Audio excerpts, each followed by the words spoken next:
Assalamualaikum warahmatullahi wabarakatuh. Sebelumnya, sempatkan menulis sholawat kepada Rasulullah Shallallahu Alaihi Wasallam di kolom komentar. Insya Allah bisa menjadi bukti kecintaan kita untuk mendapat syafaat kelak di akhirat.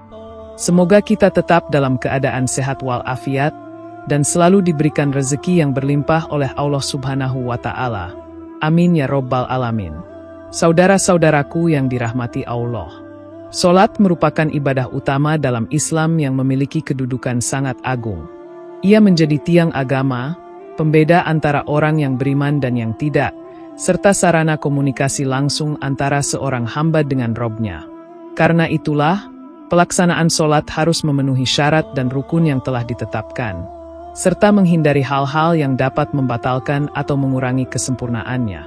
Di dalam sholat, selain gerakan dan bacaan yang harus sesuai dengan tuntunan Rasulullah Shallallahu Alaihi Wasallam, juga terdapat adab dan larangan tertentu. Larangan ini tidak semata-mata aturan kaku, namun memiliki hikmah dalam menjaga kehusyukan dan keagungan ibadah tersebut. Sebab sholat bukan hanya tentang gerakan fisik, tapi juga melibatkan hati, akal, dan rasa tunduk kepada Allah. Larangan-larangan tersebut telah dijelaskan dalam hadis-hadis Nabi Muhammad, dan dalam konteks tertentu dijelaskan juga dalam Al-Quran secara implisit. Pemahaman yang benar terhadap larangan dalam sholat penting agar seorang muslim dapat menunaikan ibadahnya dengan benar dan diterima oleh Allah Subhanahu wa Ta'ala. Berikutnya adalah 6 hal yang dilarang dalam sholat. 1.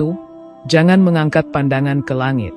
Mengangkat pandangan ke langit ketika sedang sholat merupakan perbuatan yang dilarang secara tegas oleh Nabi Muhammad Shallallahu Alaihi Wasallam. Larangan ini memiliki dasar adab dan makna spiritual yang dalam. Dalam sholat, seorang hamba sedang bermunajat kepada Allah dalam kondisi paling dekat dan paling rendah di hadapannya. Menengadahkan kepala atau pandangan ke langit dianggap sebagai sikap yang tidak mencerminkan kerendahan hati. Bahkan dalam beberapa riwayat, Rasulullah Shallallahu Alaihi Wasallam memberi peringatan keras bahwa mereka yang mengangkat pandangan ke langit saat sholat dapat berakibat kehilangan penglihatannya. Ini menandakan bahwa larangan ini bukan sekadar etika, tetapi berkaitan dengan keagungan Allah dan kehusyukan ibadah. Sholat adalah ibadah yang memerlukan kehadiran hati dan fokus penuh kepada Allah. Dalam posisi berdiri, ruku, hingga sujud, seluruh anggota tubuh seolah bersatu dalam kerendahan dan ketaatan. Ketika seseorang mengangkat pandangan ke langit saat sholat, ia seolah sedang berpaling dari tempat sujud yang menjadi titik konsentrasi spiritual dalam ibadah tersebut. Mengangkat pandangan tidak hanya mengganggu kehusyukan, tetapi juga mencerminkan keangkuhan atau ketidaktahuan terhadap adab yang diajarkan Nabi. Posisi mata dalam sholat bukan sekadar teknis, tapi bagian dari penyelarasan fisik dan batin. Menjaga pandangan untuk tetap tertuju ke tempat sujud merupakan bagian dari pelatihan rohani dalam sholat. Arah pandangan yang tertunduk melambangkan kerendahan diri seorang hamba yang tidak berani mengangkat wajahnya kepada Tuhan yang Maha Tinggi. Ini adalah simbol spiritual dari sikap takzim dan tunduk, yang harus menjadi inti dari setiap sholat. Dalam sholat, hamba bukan sedang berdebat atau berdiskusi, tetapi sedang menyembah dan memohon. Maka sikap yang sopan dan penuh adab sangat penting untuk dijaga, termasuk menjaga pandangan agar tidak melangit. Lebih dari sekadar larangan, menjaga pandangan dari menengadah dalam sholat juga merupakan bentuk pendidikan jiwa. Ia melatih kita untuk bersikap rendah hati dan khusyuk di hadapan Sang Pencipta. Ketika kita mampu menjaga mata agar tetap tertuju ke tempat sujud, kita juga sedang menjaga hati dari kesombongan dan kesembronoan. Larangan ini mengajarkan bahwa setiap aspek dalam sholat memiliki nilai dan makna. Bahkan arah pandangan pun diatur, agar tidak merusak kehusyukan dan keagungan momen pertemuan kita dengan Allah. Oleh sebab itu, menjaga pandangan adalah bagian dari menjaga kualitas ibadah. 2. Sengaja menoleh selain ke arah sujud. Sengaja menoleh ke kanan, ke kiri, atau ke arah manapun selain ke tempat sujud dalam sholat merupakan salah satu bentuk gangguan terhadap kehusyukan. Nabi Muhammad Shallallahu Alaihi Wasallam menggambarkan menoleh dalam sholat sebagai pencurian yang dilakukan setan terhadap sholat seseorang. Artinya, Ketika seseorang menoleh saat sedang sholat, ada unsur godaan dan kelalaian yang menyelinap, dan jika tidak segera disadari, maka sholatnya bisa kosong dari rasa kehadiran hati. Menoleh juga mengganggu hubungan batin antara hamba dengan Robnya, karena sholat adalah ibadah yang sangat pribadi, walau dilakukan secara berjamaah. Sholat menuntut fokus total. Setiap gerakan, bacaan, dan niat harus tertuju hanya kepada Allah. Ketika seseorang menoleh ke kanan atau kiri tanpa keperluan, ia seolah berpaling dari Allah, walaupun tubuhnya masih dalam posisi sholat. Perpalingan ini, walau mungkin tidak membatalkan sholat secara hukum, namun ia mencederai nilai kehusyukan dan spiritualitas ibadah. Sikap seperti ini bisa menjadi kebiasaan buruk jika tidak dikoreksi, sehingga lama-kelamaan seseorang bisa kehilangan rasa tunduk yang seharusnya dimiliki dalam ibadah. Menoleh juga bisa menjadi gerbang masuknya was-was dan lintasan hati yang mengganggu konsentrasi. Awalnya mungkin hanya sedikit menoleh karena mendengar suara atau merasa terganggu, namun bila tidak ditahan, bisa berkembang menjadi perhatian kepada hal-hal di luar sholat. Maka, para ulama menekankan pentingnya menahan diri dari menoleh secara sengaja. Bahkan ketika mendengar suara di sekitar, seorang makmum atau imam sebaiknya tetap menahan pandangan ke arah sujud agar tidak memutuskan jalur kehadiran hati yang sedang dijalin dalam ibadah. Larangan menoleh dalam sholat tidak hanya bersifat fisik, tetapi juga mencerminkan latihan konsentrasi dan pengendalian diri. Dalam kehidupan sehari-hari, kita terbiasa melihat ke sekeliling, namun dalam sholat, kita dituntut untuk mengarahkan seluruh energi dan perhatian hanya kepada Allah. Maka dengan tidak menoleh, kita sedang melatih jiwa untuk tidak tergoda oleh dunia luar saat berdiri di hadapan Tuhan. Ini adalah bentuk pendidikan batin yang sangat dalam dan harus dijaga oleh setiap muslim agar sholatnya tidak hanya sah secara hukum, tetapi juga hidup secara ruhani. 3. Jangan menguap saat sholat. Menguap adalah tanda keletihan, kelalaian, atau ketidaksiapan tubuh dalam menghadapi suatu aktivitas.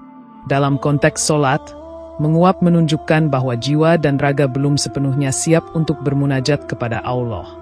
Rasulullah Shallallahu Alaihi Wasallam mengajarkan agar kita menahan menguap sebisa mungkin dalam sholat karena hal itu datangnya dari setan. Ini adalah peringatan bahwa saat kita sedang melaksanakan ibadah yang agung, setan akan berusaha masuk untuk mengganggu konsentrasi dan memecah kehusyukan kita.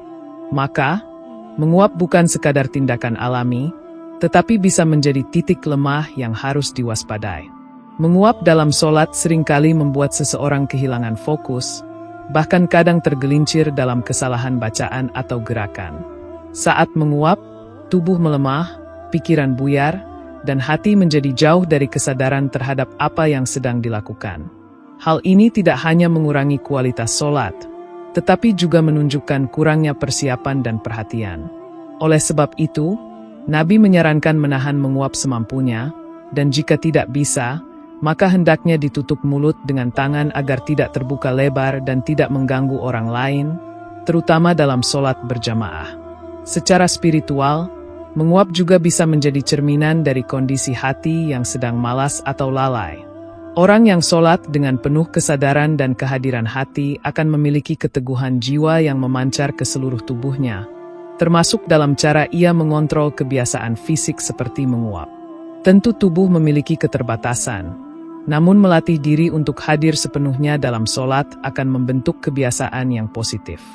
Sebaliknya, jika dibiarkan, maka sholat menjadi rutinitas yang dilakukan dengan setengah hati, tanpa rasa takut dan harap kepada Allah.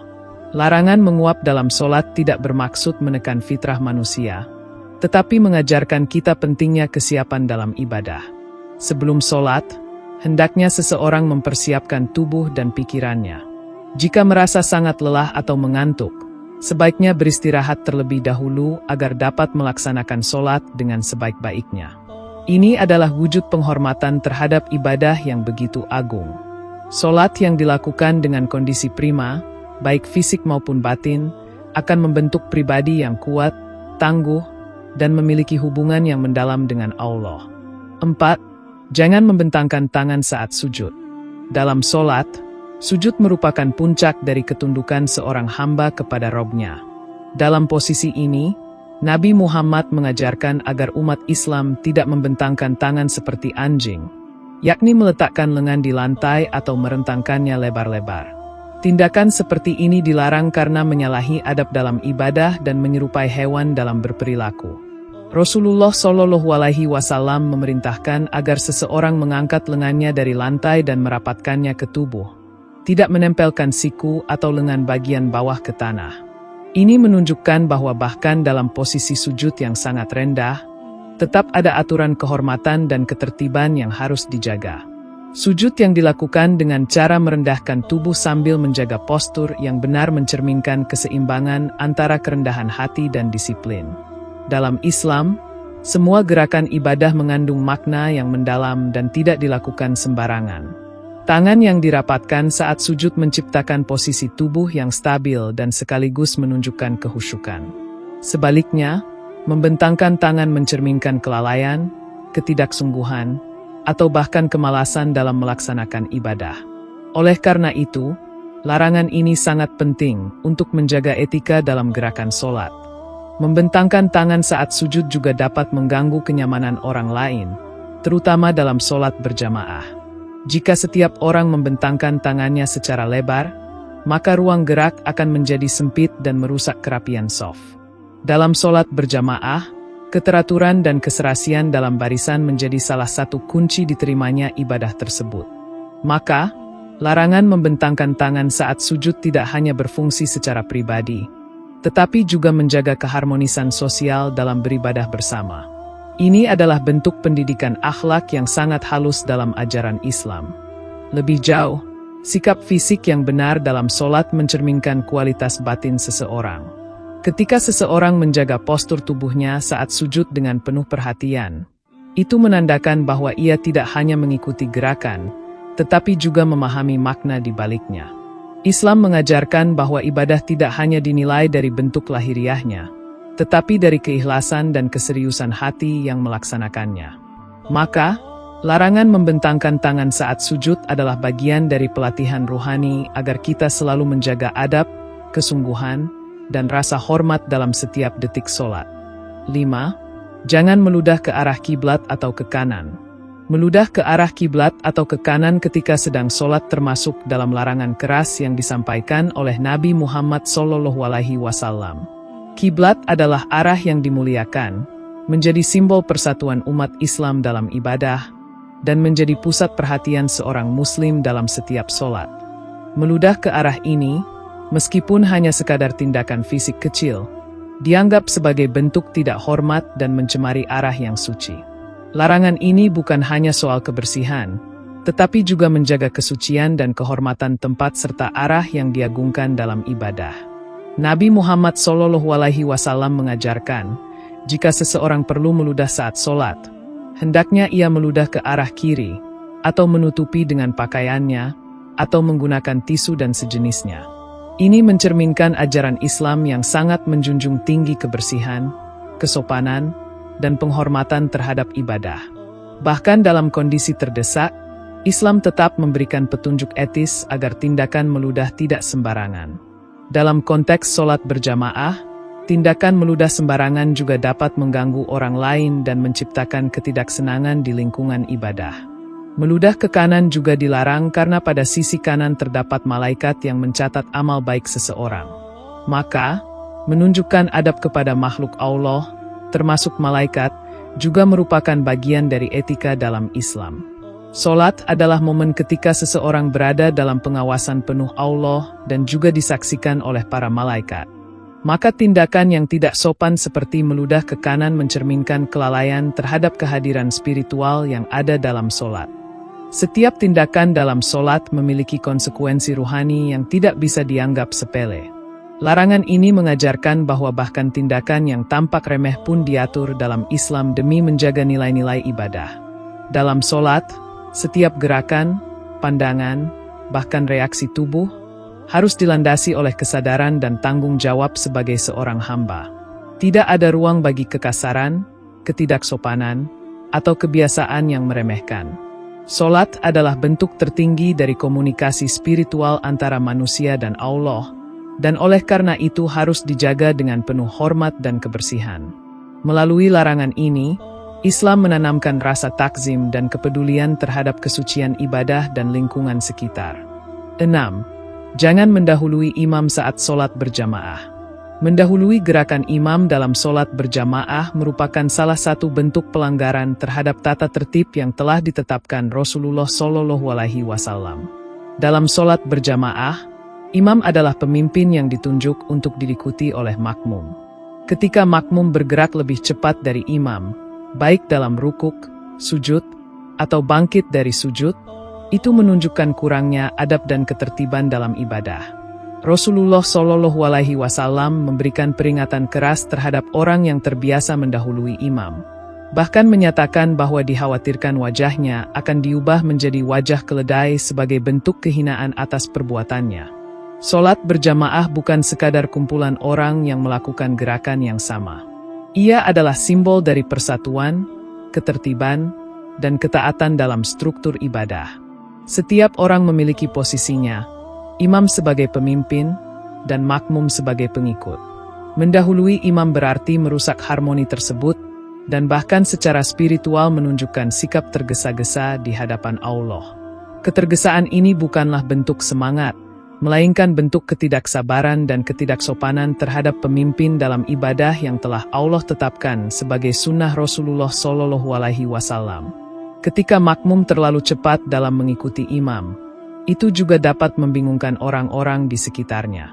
Shaf menjadi tidak seragam, gerakan menjadi tidak sinkron, dan konsentrasi orang lain pun bisa terganggu. Dalam solat, kebersamaan dan keselarasan adalah nilai utama. Maka menjaga gerakan agar selalu mengikuti gerakan imam, bukan mendahuluinya, adalah bentuk penghormatan terhadap nilai kebersamaan dalam ibadah. Ini adalah cerminan dari tatanan sosial dalam Islam, di mana seorang muslim diajarkan untuk tunduk terhadap aturan dan pemimpin dalam kebaikan. Selain sebagai adab terhadap imam, mengikuti gerakan imam secara benar juga menunjukkan kepekaan rohani seorang makmum. Orang yang benar-benar khusyuk akan fokus mendengarkan bacaan imam, meresapi setiap gerakannya, dan mengikuti dengan penuh rasa hormat. Mendahului imam berarti kehilangan momen tersebut dan mengubah solat menjadi aktivitas mekanis tanpa ruh. Maka, dengan menahan diri dan menyesuaikan gerakan dengan imam, kita tidak hanya menjaga kesempurnaan solat, tetapi juga melatih diri untuk bersabar, disiplin, dan menghormati tatanan dalam agama. Saudara-saudaraku yang dirahmati Allah, solat bukan hanya sekadar rangkaian bacaan dan gerakan, tetapi merupakan bentuk ibadah yang menuntut kesungguhan, kehusyukan, dan ketundukan penuh kepada Allah. Larangan-larangan yang disebutkan oleh Rasulullah SAW bertujuan untuk menjaga kehormatan dan nilai spiritual dari ibadah tersebut agar tidak berubah menjadi rutinitas kosong. Setiap larangan yang dijelaskan oleh Nabi dalam solat tidak terlepas dari nilai-nilai adab, kesopanan, serta etika spiritual yang tinggi. Islam mengajarkan bahwa solat adalah momen suci, sehingga harus dijaga dari segala bentuk perilaku yang merusak makna dan kehusyukannya. Dengan memahami dan mengamalkan larangan-larangan ini, seorang muslim dapat meningkatkan kualitas solatnya. Sebab solat yang khusyuk dan benar sesuai tuntunan Rasulullah SAW adalah kunci untuk meraih keberhasilan dunia dan akhirat. Maka, marilah kita jaga ibadah kita dengan ilmu dan adab yang benar sebagaimana diajarkan oleh Nabi kita tercinta. Demikian yang dapat saya sampaikan, semoga yang menyimak video ini sampai akhir, terhindar dari neraka, dan dimasukkan ke dalam surganya. Amin ya Rabbal Alamin.